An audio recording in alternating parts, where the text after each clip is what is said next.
Rebonjour à tous et à toutes, et bienvenue dans la série où nous prenons ce compte et on le monte jusqu'à un ILO de 1500. On vient de terminer une partie, donc on en commence une autre, de 10 minutes encore une fois.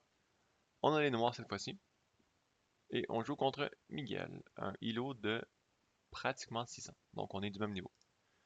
Ok, il joue un des 4. Contre un des 4, j'aime y aller très simple. Fianchetto, le fou en G7, cavalier F6, roc. Je trouve que c'est solide comme ouverture et facile à se souvenir. Euh, Ok. Donc là, ici, je pense que il a E5. Donc qu'est-ce qui serait mieux? Je pense que je vais y aller tout de suite avec D5. Les chances sont qu'il va pousser son pion à E5. Ça peut sembler comme... Ok. Ok. Bizarre. Euh, Là, ici, je vois l'opportunité d'avoir une belle petite fourchette, mais je sais pas comment on pourrait la réaliser. Hmm. Mais je pense tout simplement recapturer son pion.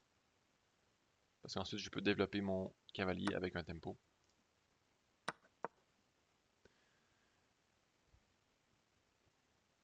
Un tempo où est-ce que je fais un coup qui force mon adversaire à réagir. Et voilà. Donc là, vous voyez son fou. Il a bougé une fois, deux fois, trois fois dans l'ouverture. Et qu'est-ce que je dis souvent? Il ne faut pas bouger ses pièces plus d'une fois dans l'ouverture. Il y a des exceptions, évidemment, mais habituellement, il ne faut pas. Donc là, ici, il y a une belle petite, pas une tactique, je dirais, mais un coup comme fou G4, pin le cavalier à la dame. Donc, par exemple, si je joue fou G4, lui joue ensuite pion H3 pour euh, déloger mon fou de là. Je peux capturer son fou, ensuite lui recapturer avec sa dame, et son pion tombe sans défense. Donc ça s'appelle le défenseur, enlever le défenseur, tout simplement. Donc je vais le jouer, on va voir si ça fonctionne. Ce que j'aime moins par contre, c'est que mon pion en B6 devient sans défense. Donc j'aurais dû penser à ça avant. Et vous allez voir, au cours de la speedrun que je fais avec vous, je vais m'améliorer moi aussi. Ok. Donc, il joue euh, Dame 2. Je ne comprends pas ce coup-ci, mais je pense jouer un coup peut-être comme C6 ou tout simplement sortir mon cavalier. Mais ensuite, il peut venir le pin. Parce que si je capture, encore une fois, comme j'ai dit, je capture, capture. Lui ici a mon pion en B7.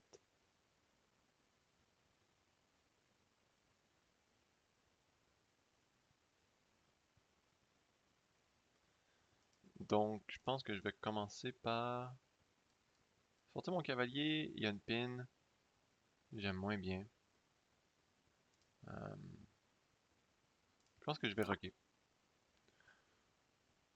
Ouais.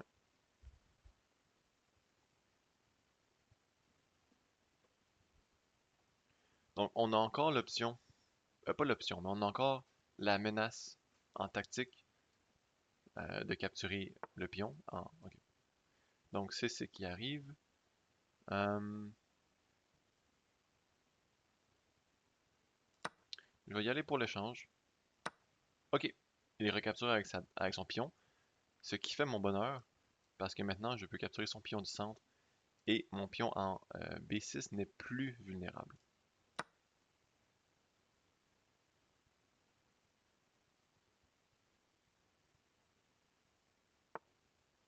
Ok, donc ça, c'était encore une fois une erreur, euh, parce que je peux venir donner un échec ici en B4, faire une fourchette entre son pion en B2 et euh, son roi. Par contre, ici, échec, le cavalier peut venir bloquer. Et ensuite, si je décide de capturer son pion, il peut venir attaquer madame avec sa tour. Oui, je peux capturer un autre pion, mais lui s'infiltre avec sa tour. J'aime moins les complications. Donc, quelque chose que je peux faire de beaucoup plus simple, c'est tout simplement capturer son pion en B2 directement. Et là, même s'il bouge son cavalier, je vais pouvoir capturer sa tour.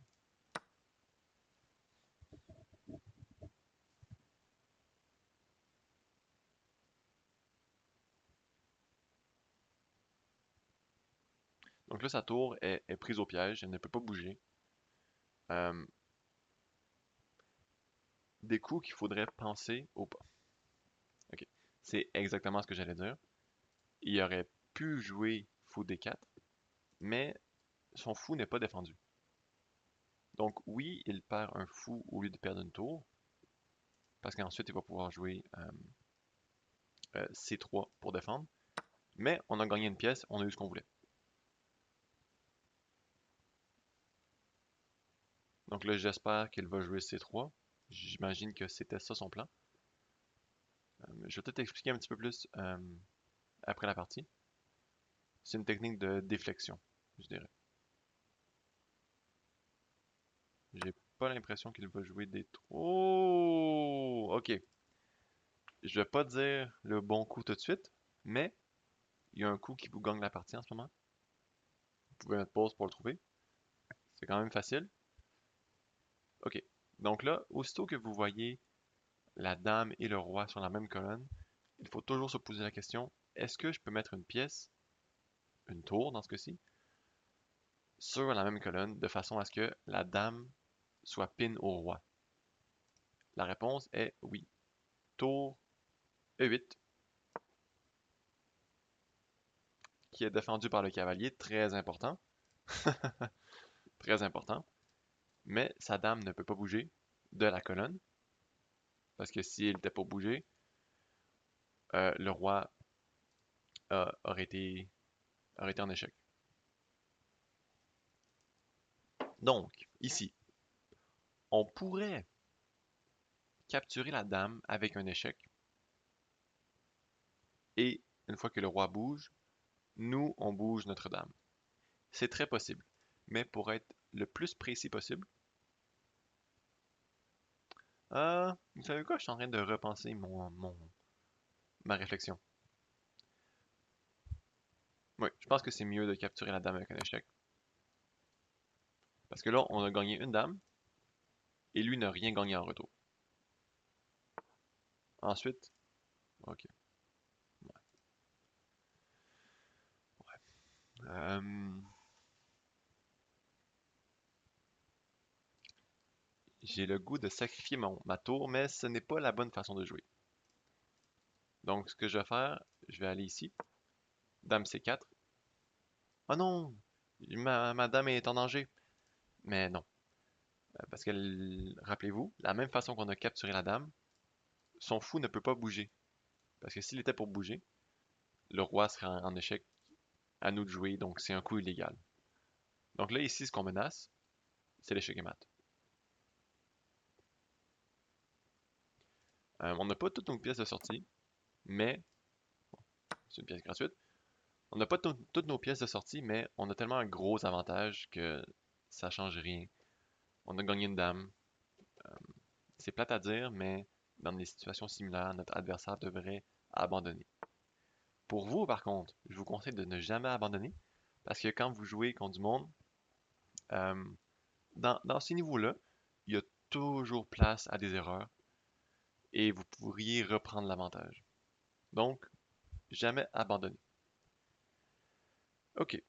Euh, Oh! Ah, c'est pas gentil. C'est pas gentil ce que je vais faire. Ouh! Ah, c'est pas gentil. C'est pas gentil, c'est pas gentil. Ok. Donc, encore une fois, pourquoi est-ce que je peux jouer ce coup-là? Parce que son pion, qui défend la cause, est pin au roi. Donc, il ne peut pas bouger. Ah, c'est pas gentil. Donc là, ici, je peux venir capturer le pion. parce qu'il est supporté par la dame. Ici, le pion maintenant peut capturer, donc il faut que je fasse attention. Euh,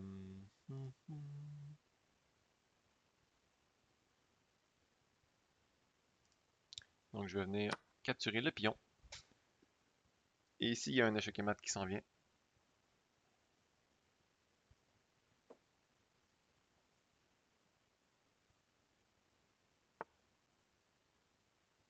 Ok, c'est un bel essai de la part de notre adversaire. Malheureusement, ça ne fonctionne pas parce que je peux bloquer avec mon fou. Et aussi, ça laisse son cavalier sans défense. Mais j'ai meilleur que ça. Je pense que je suis pas obligé de capturer son cavalier. Je vais tout simplement capturer son pion.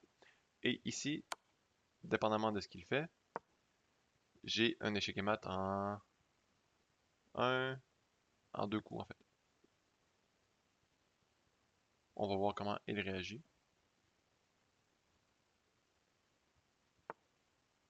Ok, non, je n'ai plus un échec et mat en deux coups. Donc ce que j'avais en tête, c'est ici, ici, ici, mais ça ne fonctionne plus parce que le roi a une porte de sortie. Euh,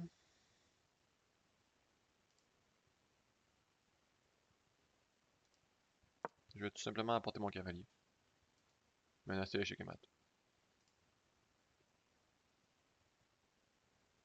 Ce que je ne pouvais pas faire tantôt parce qu'il y avait un pion ici. Donc j'aurais pu l'amener ici, mais en fait ça aurait peut-être été mieux. C'est pas grave. On arrive à l'échec et mat d'une façon ou d'une autre. Comme on dit, tous les chemins mènent à Rome. Ok, donc échec et mat en deux coups. Et voilà. Et voilà. Good game. Donc analyse. Je pense qu'on a fait une bonne partie. Euh, des 4. Donc comme je vous ai dit, c'est une ouverture setup. Comme on appelle. Où est-ce que les noirs, habituellement, c'est eux qui ont l'ouverture setup. Peu importe ce que les blancs font, les noirs vont toujours jouer la même chose en ouverture. Donc ici, je fienne keto mon fou. Attaquer dans le centre, je ne sais pas si c'était un bon coup. Ok, D5 est possible. D5 est possible. Ok, ici, je prends... Ok, très important ici. Pourquoi est-ce que j'ai pris? La raison pourquoi j'ai pris, c'est parce que j'ai vu que, après la capture du pion, mon adversaire allait être obligé de recapturer avec son fou. Donc, j'allais pouvoir gagner un tempo en développant mon cavalier de sa case de départ et attaquer son fou à lui. Et ça a marché à merveille parce que son fou, comme je l'ai expliqué durant la partie, a bougé une, deux, trois fois. Donc mon adversaire a perdu deux coups dans le fond, ici, à bouger son fou. Donc le fou bouge une deuxième fois. Et maintenant, le coup critique, c'est de développer son cavalier en F6 pour attaquer le fou, pour qu'il recule et on gagne un tempo. Donc là ici, je sors mon fou à moi, je mets de la pression, il bouge sa dame. Ça, c'était un coup un petit peu inutile. Euh, mais je comprends, ça le met sur la colonne de mon roi, mais c'est dangereux. C'est dangereux. Et le cavalier reste pin. Ensuite, je rock. Rien de compliqué à ça. Il attaque mon fou. Je fais l'échange. Ici, il aurait été mieux de capturer avec la dame, comme que l'analyse démontre. Parce que après capture, si je viens pour capturer ici en D4, la dame a capture en B7. Et ma tour est prise au piège, entre guillemets, parce que j'ai toujours un coup comme un cavalier D7, et mes tours sont connectés. Mais j'aurais pas aimé ce coup-là. Donc dans ce cas-ci, je pense que j'aurais sorti mon cavalier pour mettre de la pression sur le pion. Mais ce n'est pas ce qui est arrivé en partie. Il le recapturé avec son pion, ce qui laissait le pion en D4 sans défense. Ensuite, il attaque madame, mais malheureusement, ça laisse le pion en B2 sans défense. Faut toujours faire attention. Les pions ici. Donc, BG7 ou BG2 sont seulement défendus par une pièce, qui est le fou. Donc, aussitôt que le fou bouge de sa case de départ, habituellement, le pion sur ces cases-là, en G2 ou en B2 par exemple, deviennent sans défense. Donc, toujours faire attention, quand vous bougez vos fous, de s'assurer, de s'assurer que les pions sont défendus, ou du moins que la capture du pion ne vous met pas dans une position pire que ce que vous avez. Dans ce cas-ci, c'est ce que mon adversaire a oublié de faire. Donc là, je peux capturer le pion. Le premier coup de l'ordinateur est exactement ça, c'est D4. Pourquoi? J'avais dit que j'allais l'expliquer plus en détail après la partie. Ok. Ici, les tours valent 5 points, selon l'ordinateur, et les fous et les cavaliers valent seulement 3 points. Donc ici, ce que mon adversaire fait, en jouant D4, c'est qu'il défend sa tour. Right? D4, D4, je ne peux pas capturer sa tour parce qu'il recapture ma dame. Donc, il défend sa tour en X-ray, qu'on appelle, mais son fou n'est pas défendu. Par contre, si je capture son fou, il peut ensuite venir ici jouer C3 et son pion bloque l'attaque de ma dame sur sa tour. Donc, au final, j'ai gagné un fou dans cette position-ci versus, par exemple, ceci. J'ai gagné une tour. Donc, mon adversaire a très bien joué avec le coup fou D4. C'était une distraction. Une technique, je dirais pas de distraction, peut-être. Il voulait attirer madame en dehors de ses rangs de défense pour ensuite pouvoir venir bloquer l'attaque et sauver sa tour. Parce qu'il préférait perdre un fou que perdre une tour. J'espère que c'est clair. Par contre, durant la partie, je pense que mon adversaire n'a pas trouvé le coup C3, malheureusement. Il est venu capturer le pion en E7, ce qui nous a laissé avec une très belle tactique de tour E8, pin la dame au roi. Ensuite, le roi, notre adversaire contre-attaque avec C3. Ce que j'avais pensé durant la partie, c'est que j'aurais pu jouer ici dame prend fou. Mais j'aimais moins cette option-là, parce que lui pouvait sacrifier sa dame pour une tour.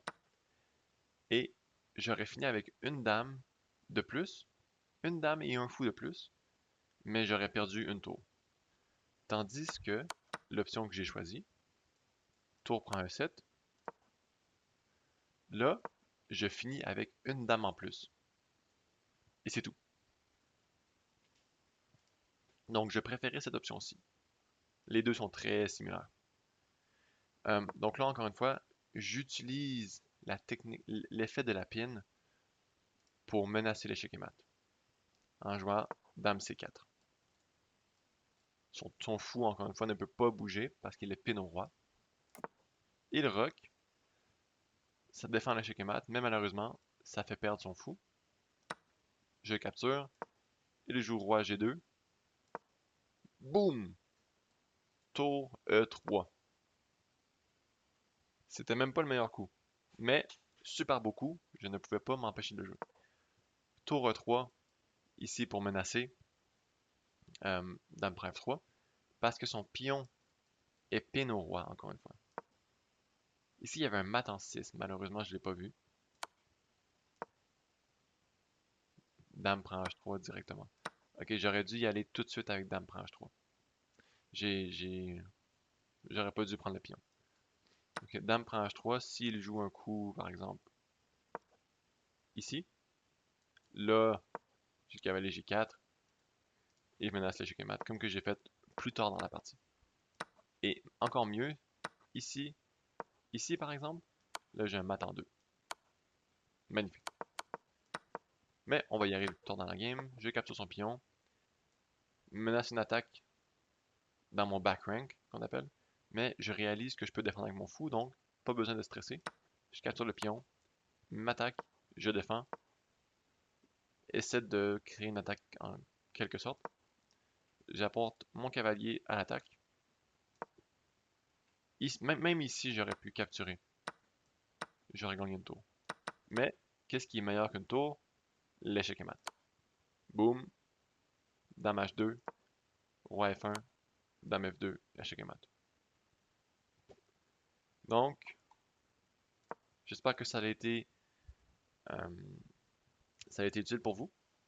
Un point important de cette partie-là, deux points importants, je dirais, c'est l'ouverture.